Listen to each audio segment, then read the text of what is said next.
বন্ধুরা, কাশ্মীরের আরেকটা ভিডিও দেখে নি। এই যে আমরা সকাল সকাল কি করছি দেখো, আর ঘরটার অবস্থাটা দেখো বন্ধুরা, দেখেই নিশ্চয়ই বুঝতে পারছো তোমাকে কেমন লাগছে অবশ্যই জানাবে। এই যে আমি আজকে জিন্স আর টপ পরেছি, আর ঘরটার কথা বলতে বলতে তোমাদের থেমে গেলাম। আর পারছি না, জার্নিংটা খুবই হচ্ছে, তার জন্য খুবই কষ্ট হচ্ছে। আর এসেই শুয়ে পড়ছি, আর যা ঠান্ডা, একদম প্রপার কাশ্মীরে চলে এসেছি আমরা। চলো এখন আমরা যাচ্ছি আরো একটু বরফের দেশে, তোমাদের সব কিছু দেখাবো। তার আগে একটু টিফিনটা খেয়ে নিই। আছে মনে হয় ডিম সিদ্ধ, কলা আর বাটার দিয়ে পাউরুটি। চলো আগে চাটা খেয়ে নিই। হ্যাঁ, লিকার চা অনেক বলতে বলতে চাটা দিয়েছিল, চাটা তো দিতেই চায় না, চাইলে দেয়। হ্যাঁ, প্রথম দিন আমাদের হাফ কাপ চা দিয়েছিল, রীতিমতো ঝগড়া করতে। আজকে ফুল কাপ চা দিয়েছে। আর এই যে চা খাচ্ছি, আর যেহেতু খুবই ঠান্ডা, আমি তো চায়ের নেশা অতটা না, কিন্তু চা খাচ্ছি কারণ জ্বালাই খাচ্ছি, খুবই ঠান্ডা তার জন্য চা খাচ্ছি।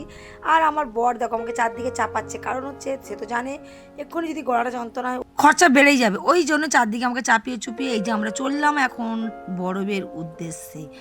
জানি কতটা বরফ পাবো সেটা তো তোমাদেরকে একটু পরেই দেখাচ্ছি। এখন রাস্তাটা দেখে নাও বন্ধুরা, ভীষণ সুন্দর একটা রাস্তা। আর পাহাড়গুলো জাস্ট ওয়াও, যতটা মানে কতটা তোমাদেরকে আমি মোবাইলে দেখাতে পারছি সেটা আমি ঠিক বলতে পারছি না, কিন্তু সামনে যারা দেখেছো কাশ্মীরে এসেছো, ভীষণ সুন্দর একটা জায়গা। আমি প্রাকৃতিক দৃশ্য দেখতে দেখতে যাচ্ছি, আর এদিকে আমাদের অমৃতার মা করছে, আর অমৃতার বাবা খাবারগুলো আমাদের রেডি করছে। হ্যাঁ, আমাদেরকে দিয়ে দিয়েছিল যে তোমরা গাড়িতে বসেই খেয়ে নেবে। হ্যাঁ, আমি যে বলেছিলাম না তোমাদের যে রুটি, ডিম সিদ্ধ, কলা, হ্যাঁ এগুলোই আমাদের দিয়েছিল আজকের আমাদের টিফিন। বাঙালি মানুষ তো এসব খেতে জন্য একদমই ইচ্ছে নেই। আমাদের যদি মুড়ি দিত বেশ লাগতো, মুড়ি ঘুগনি। হ্যাঁ, বলার পরে পরশু কালকে করেছিল, সেটা তোমাদেরকে অবশ্যই কালকে ভিডিওতে দেখাবো। তার আগে রাস্তাগুলো তোমরা অসম্ভব সুন্দর দেখে নাও। আর আমি একটাও ভিডিও মিস করিনি, কারণ হচ্ছে তোমাদেরকে প্রত্যেকটা ছবি তোমাদেরকে দেখানোর চেষ্টা করেছি, কারণ হচ্ছে এইগুলো আমার স্মৃতি হিসেবে থেকে যাবে। সেই কারণে আমাদের বাবলা একটা কি গাছ দেখেছে জানি না ভাই, আর জীবনের নামও শুনিনি, আর গাছটাও দেখিনি। দেখে গাড়ির উপরে তো উঠে পড়লো রীতিমতন, উঠে একদম এই যে নামতে লেগেছে আবার। আমি একটু ভিডিও করলাম, ওকে আমি দেখালাম। আর আমাদের দোয়েল তো চারদিক ময় শুধু এখন ঘুরে বেড়াচ্ছে। ওর চিন্তাধারা হচ্ছে কখন চাবি রিং কিনবো, কখন খেলনা কিনবো, এইসব চিন্তাধারা। চলো একটু রেস্ট নিয়ে টয়লেট করে আবার গাড়িতে উঠে পড়লাম। এখন যাচ্ছি কিছুটা দূরেই কিন্তু বরফ, ঠান্ডা, ভীষণ ঠান্ডা। কাঁচ তো খুলতেই পারছি না, কাঁচ খুললে হয়তো ভিডিওগুলো আরও সুন্দর হতো, আর ছবিগুলো একদম পরিষ্কার ক্লিয়ার হতো। কিন্তু কি করবো বলো, এত ঠান্ডা। যা আমাদের সঙ্গে যারা ছিল তাদেরও তো বাচ্চা কাচ্চা আছে, আর ভীষণ ঠান্ডা রাখবে। হ্যাঁ, আমাদের সঙ্গে ছিল অমৃতার মা, আর ওর তো একটা ছেলে আছে, তার নাম হচ্ছে আমফান। ও খুবই ছোট, ওর ঠান্ডা লাগবে বলে আমি কাঁচটা খুলিনি। তোমাদেরকে কাঁচের ভিতর থেকেই ভিডিওগুলো দেখাচ্ছে। জায়গাগুলো কেমন লাগছে অবশ্যই জানাতে ভুলো না। ভীষণ সুন্দর, যারা কাশ্মীরে গেছো অবশ্যই তারা তো দেখেছো, রাস্তাগুলো এতটাই সুন্দর, মনে হবে কি বলো তো, যেন ছবি, ক্যালেন্ডারে যেন আমরা ছবি দেখি সেই রকম। এই দেখো এই জায়গাটা আমরা নেমেছিলাম, দেখে তোমাদের মনে হচ্ছে খুব একটা ঠান্ডা না, কিন্তু একমাত্র আমরাই জানি যে কেমন ঠান্ডা। চুল ফুল দেখো, ওই যে বাতাস বইছে আর ঠান্ডা, মানে ভীষণ ঠান্ডা, কনকনানি ঠান্ডা কাকে বলে। চলো ওখানে একটু রিলস বানিয়ে আবার চলে গেলাম। এই যে একদম পাহাড়ের ভিতর থেকে কি সুন্দর দেখো রাস্তা, জাস্ট দেখার মতন। আমি কাছের ভিতর থেকে করছি বলে জাস্ট আবছা লাগছে, কিন্তু এই যে এসে গেলাম একদম বরফের উদ্দেশ্যে। হ্যাঁ, এত বরফ পাবো কখনো ভাবতে পারিনি, কিন্তু এত সুন্দর লাগছে জায়গাটা দেখেই মনে হচ্ছে যে একটা ছবি, ক্যালেন্ডারে যেরকম ছবি থাকে না সেই ছবি। জীবনে তো আসতে পারিনি, অনেক ঝগড়াঝাটি করার পরেই এলাম, আর আশাটা হয়তো সফল হলো, কিন্তু সব জায়গায় সফল হতে পারিনি। আমরা রোপেও চড়তে পারিনি, কারণ খুব ইচ্ছে ছিল রোপ চড়বো, কিন্তু দুঃখের বিষয় মানে আজকে যে এসছি, আজকের আমাদের রোপের লাইনে আসিনি, আমরা অন্য লাইনে এসেছি, আর গুলমার্কে এসেছি আজকে। আর যেদিনকার অন্য লাইনে যাবো তোমাদেরকে অবশ্যই দেখাবো, যে এই রোপ যেই দিকে আছে সেদিকটা হচ্ছে কালকে যাব, তোমাদেরকে অবশ্যই দেখাবো। আর এখন দেখো আমাদের অবস্থাগুলো, বদনগুলো দেখেই নিশ্চয়ই বুঝতে পারছো ভীষণ ঠান্ডা কাকে বলে, কনকনানি ঠান্ডা। হ্যাঁ, তোমরা কিন্তু এখানে এসে অবশ্যই বার্গেনিংটা করতে ভুলবে না, কারণ হচ্ছে এখানে সব রেডি হয়ে আছে বাঁশ দেওয়ার জন্য। রীতিমতন আমরা অনেকটাই বাঁশ খেয়ে ফেলেছিলাম, বলার মতো না। একই বরফ, কিন্তু তোমাদেরকে এত করে বলবে এই স্পটে নিয়ে যাব, ওই স্পটে নিয়ে যাব, কিন্তু সব স্পটই একই, কিন্তু ওরা টাকা নেওয়ার জন্য এরকমই করে। হ্যাঁ, একটা স্পট শুধু ভালো ছিল, ঝর্ণা ছিল, আর কিছু না, কিন্তু ভাই সবই বরফ আর এত ঠান্ডা, তুমি একটা জায়গায় আধ ঘন্টার বেশি তুমি থাকতে পারবে না, মানে ভীষণ ঠান্ডা।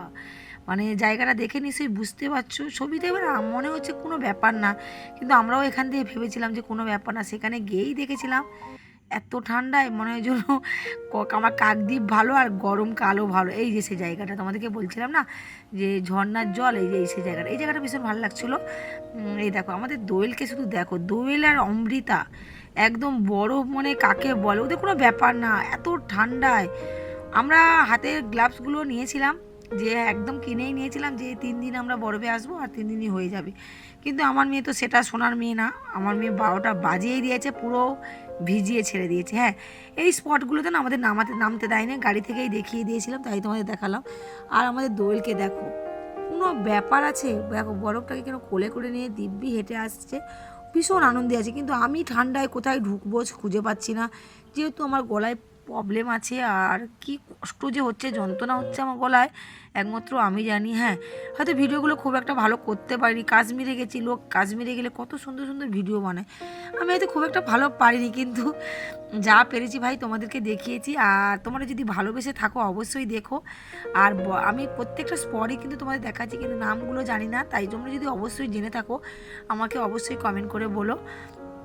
আর একটা করে স্পটে দাঁড়াই আধ ঘন্টা ভুল বলছি, 10 থেকে 15 মিনিট, এর বেশি দাঁড়াতে দেয় না। আমরা এবার বাড়ির পথে রওনা দিচ্ছি, এখন বেজে গেছে 4টে। পেটের ভিতরে মনে হয় ছুটতেছে, কোন দিকে ছুটবে খুঁজে পাইনি। হ্যাঁ, আজকে দিয়েছিল পটল আলুর তরকারি আর ডিমের ঝোল, খেয়ে ভাই একদম গাড়িতে উঠে গেছি। মানে খিদের জ্বালা বড় জ্বালা বলে না, যা দেবে তাতেই ভালো। কিন্তু ভাতটা আমার একদমই ভালো লাগতো না, দেরাদুনের চালের ভাত, তো গরিব মানুষ, দেরাদুন চাল খাওয়া তো অভ্যেস নেই, আর আমি তো বিরিয়ানি ফ্রাইড রাইস অতটা পছন্দ করি না, তার জন্য খুবই কষ্টে মানে জ্বালায় খায় বলে না সেরকম, মানে মন থেকে ভক্তি হয় না যে খাচ্ছি পেট ভরে শান্তি হবে, তা না। যাই পার হোক, যা হোক, খেয়ে একদম গাড়িতে উঠে গেছি। আর চারদিকে কাঁচ ফাঁচ লাগিয়ে গেছে, আর এইদিকে দেখো আমি আমার চিন্তায় আছি ঠান্ডায়, আর এদের কোথায় ঠান্ডা ফান্ডা নেই, একদম উদমে একদম ফাটিয়ে নাচছে প্রত্যেকটা মনে। এর নাম হচ্ছে পচা, পচা ভালো নাম আছে, পচা ভালো নামটা আমি ঠিক জানি না।